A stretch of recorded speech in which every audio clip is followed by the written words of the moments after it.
jury found the defendant guilty of first-degree murder as charged in the indictment. When the court found Ksoo guilty, no one realized the jury might have just signed his death sentence. Just hours after he arrived at his new prison, insiders claimed things turned deadly.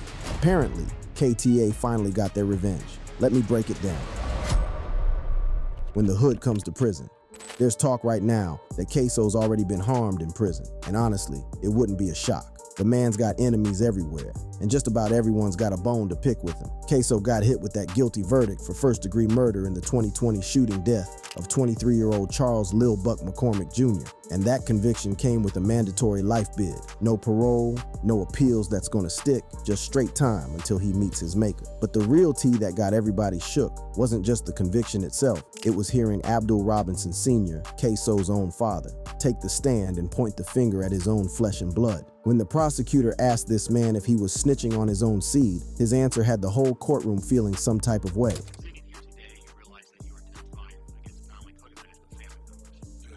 That one word, yes, spoken by a father about to destroy his son's life, echoed through that courtroom like a gunshot. This wasn't no regular street beef or some rival gang member trying to get back. This was blood turning on blood, and everybody in that courtroom felt the weight of what was about to go down. Now let me break down the backstory for y'all who might not understand how deep this Jacksonville drill scene really gets. The murder was allegedly motivated by a gang feud between ATK, Ace's Top Killers, and 6 Block. And this wasn't no casual neighborhood disagreement. We talking about bodies dropping, families getting torn apart, and whole bloodlines getting wiped out over territory, respect, and revenge. The spark that lit this particular fire was Lil Buck's diss track about Ksoo's deceased stepbrother Willie, Boss Goon Addison. Now in the suburbs, y'all might think rap beef is just entertainment, but out here in these streets, it is life and death. When you rap about a dead man, especially when that dead man got family still breathing, you basically putting a target on your own head and daring somebody to pull the trigger. But here's where it gets interesting for all the legal eagles watching this case. The prosecution's case against Ksoo was shakier than a crack house in an earthquake. The defense had mounted a serious challenge, pointing out that Ksoo's physical build, described as 6'3" inches and stocky, didn't match witness descriptions of the shooter as 5 8 inches to 5 9 inches and slender. The murder weapon was never recovered, and Ksoo's cell phone records couldn't definitively place him at the crime scene. In the hood, we call that reasonable doubt, and any decent lawyer should have been able to get their client off with that kind of weak evidence. But then Ksoo's father walked into that courtroom and changed the whole game. This man was facing his own charges, arrested on September 10th, 2020, and charged as an accessory after the fact for allegedly helping his son's accomplices escape after the shooting. He also had beef in a separate case involving something wild where he allegedly paid somebody to murk someone else, but they missed and ended up killing an innocent bystander named David Rothermel. So this man was looking at serious time. We talking decades behind bars. But the state offered him a deal that would make any street dude think twice. Snitch on your own son and walk away with time served. For a high-profile gang member like Ksoo, whose crimes had been plastered all over the news, and whose music had been dissing dead ops for years, walking into that facility was like walking into enemy territory with a target painted on his back. The correction officers might run the administrative side of things, but make no mistake, the inmates run the social structure, and that social structure is built on respect, reputation, and the willingness to handle your business when somebody tries you.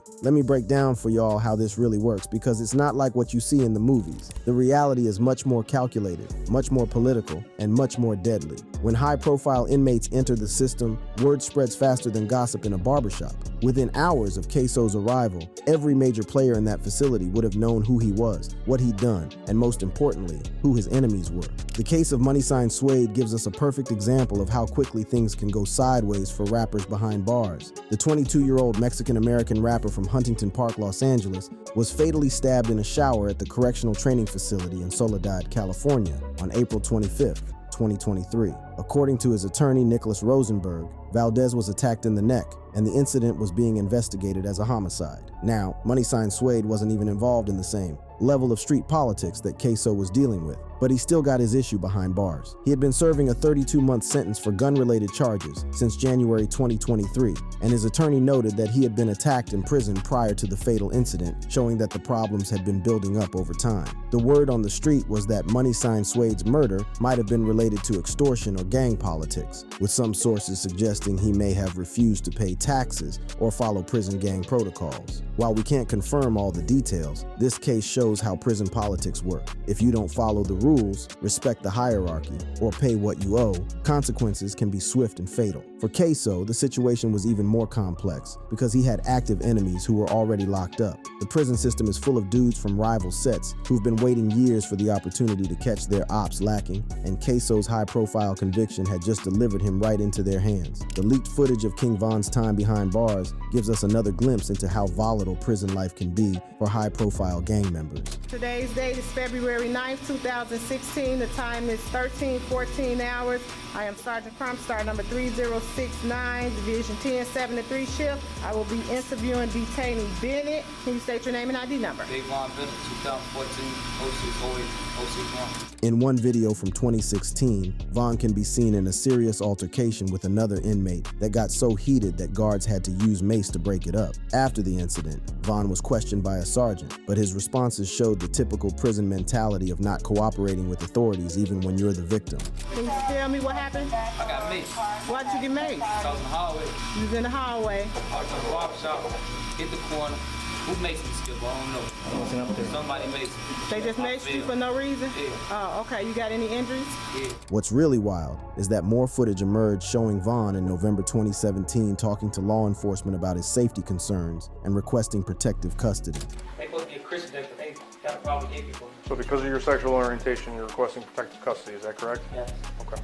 This footage, which leaked in July 2023, showed how even the hardest street dudes sometimes have to make moves to protect themselves in prison, even if it means looking soft to other inmates. Another video showed Von getting into it with a Chicago rival known as 051 Freaky, where he managed to slip out of his handcuffs and get some licks in before guards intervened. The beef was reportedly over a tattoo disrespecting Lay Capone, showing how prison fights often stem from disrespect that happened years earlier on the streets. These King Von incidents illustrate perfectly what Ksoo was walking into. Prison is a place where old beefs never die, where disrespect gets remembered for years, and where the wrong look or comment can lead to serious violence. For someone like Ksoo, who had built his entire reputation on being disrespectful to his ops and bragging about bodies, prison was basically a 24/7 danger zone. The psychological pressure of entering this environment can't be overstated. There had been allegations in December 2024 that Ksoo was being mistreated in Duval County Jail, claiming he was mentally abused, housed in the psych ward with mentally ill inmates,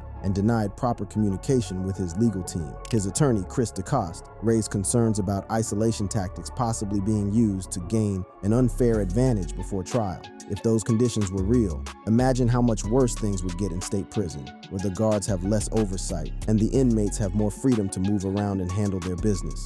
For someone already dealing with the mental trauma of knowing his own father had snitched on him, the additional stress of constant threats and the need to always watch his back would be overwhelming. The case of Casanova shows how quickly situations can spiral out of control for high-profile gang members in prison. While awaiting trial at Essex County Detention Center, Casanova got into fights with Ulysses Lugo, who was connected to his own gang. These fights got extremely violent, with both inmates getting their faces slashed with razors, and other inmates subsequently hurting Lugo, possibly on Casanova's orders. What makes Casanova's situation relevant to Ksoo's story is how Casanova had spoken out against his gang, which led to him being targeted. While Ksoo hadn't publicly denounced ATK, the fact that his own father had testified against him could be seen as a form of family betrayal that made him vulnerable to attacks from all sides. The gang dynamics within Florida's prison system are particularly brutal, with different factions based on geography, race, and criminal affiliations all competing for power and respect. For an ATK member like Ksoo, entering this environment meant immediately being classified by other inmates and having to navigate relationships with various groups who might see him as either an asset or a liability. The violence that Ksoo had been involved in on the streets had created enemies that extended far beyond Jacksonville. The ongoing feud between ATK and rival factions had been linked to multiple murders since 2017,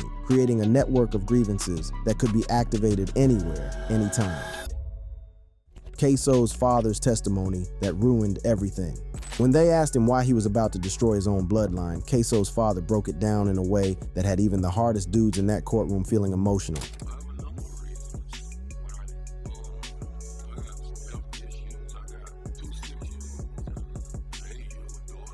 Now, for y'all who never been in the system, let me explain what this man was really saying. He wasn't just talking about being sick or wanting to see his kids. He was explaining why he was about to commit the ultimate sin in street culture, why he was about to violate the most sacred rule that exists in the hood: never, ever, under any circumstances, snitch on your own family.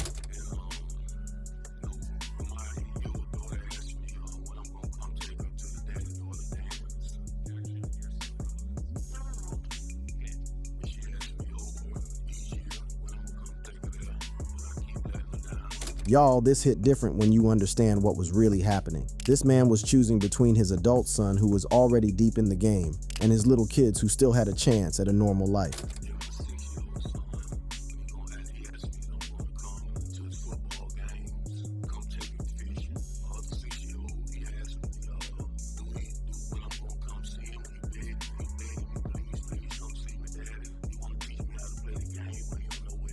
Here's a man torn between loyalty to the streets and love for his innocent children, and the streets had put him in a position where he couldn't have both. But it wasn't just about the kids. He was dealing with some serious health problems that made his situation even more desperate.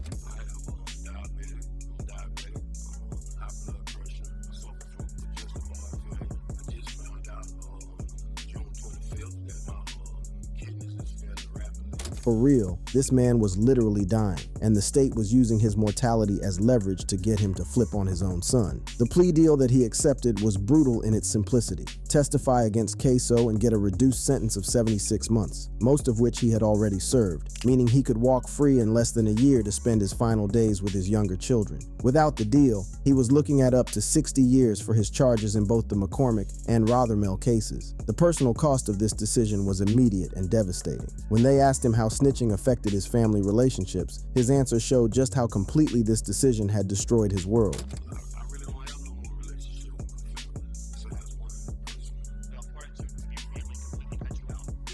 In the hood, family is everything. When you betray family, you don't just lose that relationship, you lose your whole identity, your whole support system, your whole reason for being. This man had basically committed social suicide to save his own life and his relationship with his younger kids. The consequences of his cooperation extended way beyond family drama. When they asked him about how snitching would affect his life in and out of prison, his responses revealed just how dangerous his situation had become.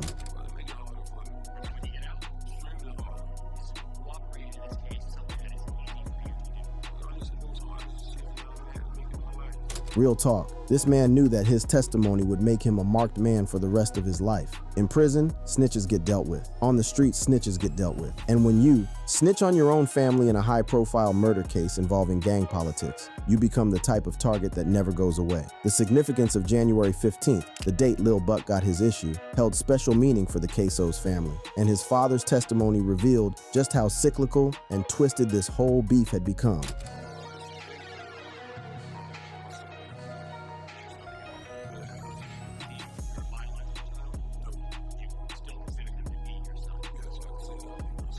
Now here's where this gets really twisted. The murder of Willie Boss Goon Addison on January 15, 2019 had set in motion the chain of events that would lead to Lil Buck's death exactly 1 year later. Willie was shot outside a club in an incident that also wounded Ksoo's father, brother, and cousin, and his father's account of that night painted a picture of a family completely destroyed by street violence.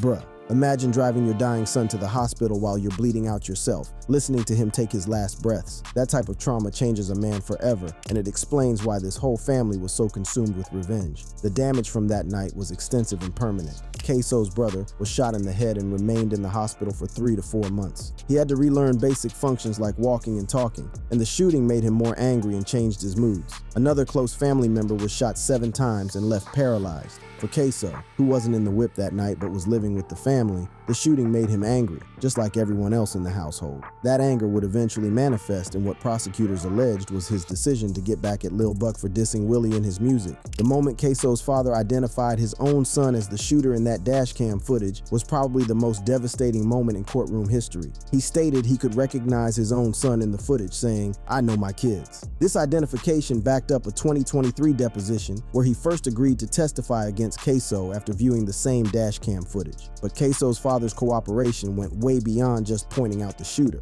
He admitted to helping ATK Scotty and Butta escape after the shooting, picking them up from a woman's crib where they had fled after a police chase and car crash. He also confessed to burning the clothes worn by ATK Scotty and Butta during the crime, making himself an accessory after the fact. The defense tried their hardest to discredit Ksoo's father's credibility, with Ksoo's attorney Christopher DeCoste, painting him as a desperate man taking a deal to save himself. They argued that his plea deal was contingent on identifying Ksoo as the shooter, suggesting that the state had basically bought his testimony. But during closing arguments, Assistant State Attorney Joel Cooper made it clear that the state's case didn't rely solely on Ksoo's father's word. They had other evidence like DNA, fingerprints, and social media posts. Despite all the defense's efforts to discredit the testimony and highlight the lack of solid physical evidence, the jury wasn't buying it. On July 31st, 2025, after just 3.5 hours of deliberation, they came back with their verdict. The Circuit of the Fourth Judicial Circuit in and for Duval County, Florida, case number 16, 2020,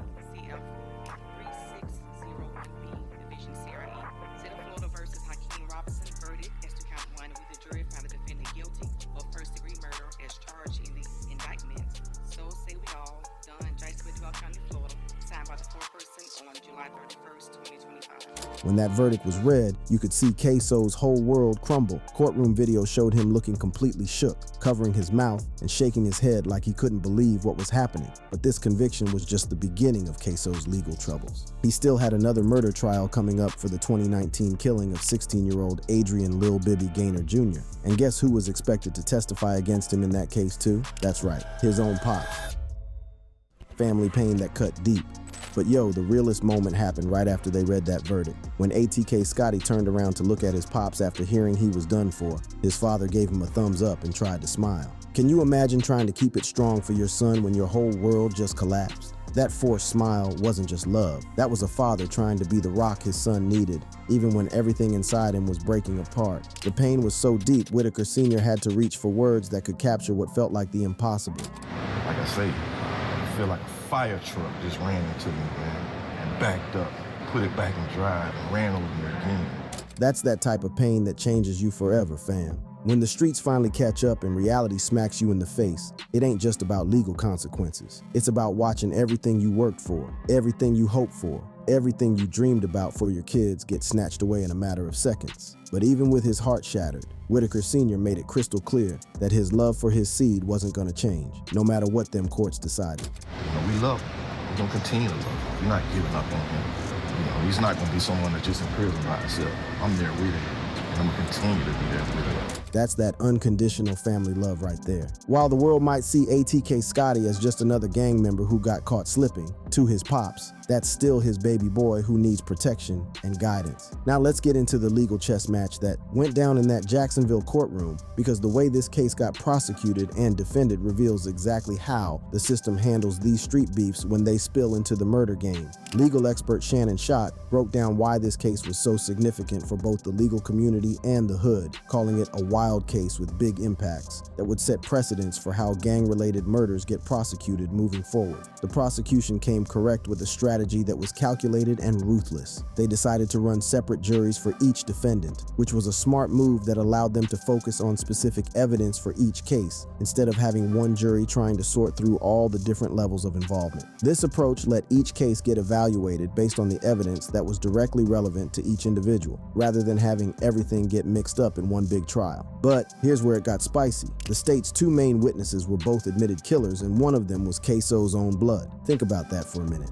The juries walked in expecting a regular murder case from the state, but they definitely wasn't expecting to hear testimony from two confessed killers, especially not the defendant's own pops. That's some next-level courtroom drama that most legal experts never see in their entire careers. The evidence game started with the most crucial piece, that surveillance footage from the scene. Detective Christopher Smith testified about how they used surveillance video from Dames Point Plaza and dash cam footage from a witness's truck to identify the shooter. This footage caught the moment when Lil Buck got chased down and aired out, giving the prosecution visual evidence that was hard to dispute. Where this case got really controversial was how heavy the prosecution leaned on social media and rap lyrics as evidence. Detective Smith highlighted Ksoo's track Ksoo Homicide, and that infamous Instagram post with Lil Buck's photo captioned "Bye Bye" with the waving hand emojis. They also brought up another post showing Ksoo getting his toes done with the caption "Killing then go get my toes done. Now, any young bull from the hood knows that rappers be talking crazy on social media and in their tracks all the time. The defense understood this culture and fought back hard. Christopher DeCoste argued that the prosecutors were turning performers into criminals and called out the double standard of using Ksoo's lyrics against him while not treating Lil Buck's diss track about Willie Addison as evidence of criminal activity. The physical evidence was where things got interesting. While they found Ksoo's fingerprint on a rifle in the getaway whip and his hair on a t-shirt near the scene, the defense made sure to point out that the actual murder weapon never got recovered and Ksoo's phone records couldn't place him at the scene when Lil Buck got smoked. The prosecution's ace in the hole was getting them accomplices to flip and tell on their own people. Dominique Butta Barner spilled everything, testifying that he, Ksoo, and Scotty looked up Lil Buck's address online, staked out his crib, and followed him to the shopping center in a stolen whip. Barner told the whole story about how they planned to catch Lil Buck slipping when he came back to his car. For ATK Scotty's situation, the charges went way beyond just the murder. Scotty got hit with burglary with assault and home invasion robbery charges because of what went down after they aired out Lil Buck. After the shooting, Barner and Scotty allegedly ran up in some woman's house, stole her husband's pajamas to change out of their bloody clothes, and put hands on the victim. The victim identified a tattoo on Scotty's arm, though she had originally said the attacker didn't have no tattoos, which gave the defense something to work with. But even with them inconsistencies, Scotty's DNA was all over that house, giving the prosecution that physical evidence they needed to lock him up. The defense came hard trying to destroy the credibility of the prosecution's star witnesses. Julie Schlacks, Scotty's lawyer, painted Butta as a paid assassin with a history of lying to the authorities, trying to flip the script and make Barner look like the real villain who was now throwing innocent people under the bus to save his own skin. Legal expert Shannon Schott acknowledged that the juries had to decide whether they believed these confessed killers, and ultimately they decided the witnesses were telling the truth. That credibility call was everything, because it validated the prosecution's whole strategy of using plea deals to get inside information from people who was actually there when the dirt went down.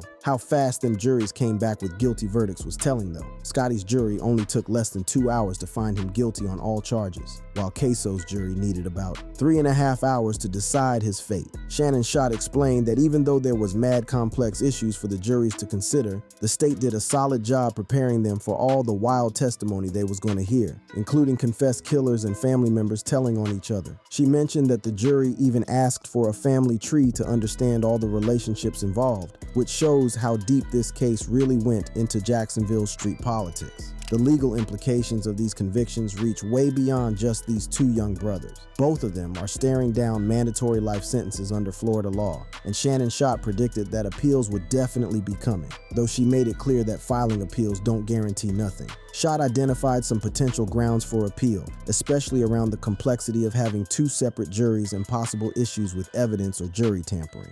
She also suggested that ineffective assistance of counsel motions would probably get filed down the line, which is standard procedure when you're trying to overturn murder convictions. State Attorney Melissa Nelson's statement after the verdicts made it clear how the system plans to handle gang violence moving forward. 5 years ago, Hakeem Robinson and Leroy Whitaker stalked a man and gunned him down in broad daylight because of disputes and drill rap. Today, a jury held them accountable for their brazen crimes. That's the state sending a message that they ain't playing no games when it comes to these street wars. The legal strategy also raises serious questions about how far prosecutors should go in using rap lyrics and social media posts as evidence. Using someone's artistic expression against them in court is controversial, especially in hip-hop culture, where exaggeration and fictional storytelling are part of the art form. But when them lyrics and posts line up with actual murder charges, the game changes completely.